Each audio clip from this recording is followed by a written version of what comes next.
திருப்போரூர் கந்தசாமி கோயிலின் 700 கோடி ரூபாய் மதிப்புடைய நிலம் மீட்கப்பட்டிருக்கிறது.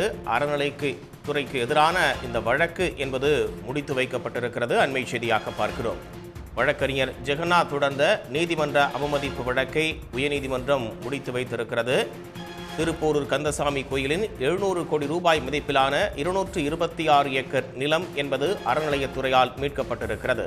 இந்து சமய அறநிலையத்துறை தாக்கல் செய்த அறிக்கையை ஏற்று வழக்கை சென்னை உயர்நீதிமன்றம் முடித்து வைத்திருக்கிறது. இது பற்றிய கூடுதல் விவரங்களை வழங்குவதற்காக சிறப்பு செய்தியாளர் ரமேஷ்குமார் இணைகிறார். விவரங்கள் ரமேஷ். சென்னை அடுத்த திருப்போரூர் கந்தசாமி கோவில் மற்றும் ஆலவந்தார் அறக்கட்டளைக்கு சொந்தமான 550 ஏக்கர் நிலங்கள் ஆக்கிரமிப்பில் உள்ளதாகவும் அவற்றை மீட்க நடவடிக்கை எடுக்க உத்தரவிட வேண்டும் என்று கோரிதான் வழக்கறிஞர் ஜெகநாத் என்பவர் சென்னை உயர்நீதிமன்றத்தில் வழக்கு தாக்கல் செய்திருந்தார். இந்த வழக்கை ஏற்கனவே விசாரித்த உயர்நீதிமன்றம் 2022 மே மாதத்திற்குள் ஆக்கிரமிப்புகளை அகற்ற வேண்டும் என்று உத்தரவிட்டிருந்தது.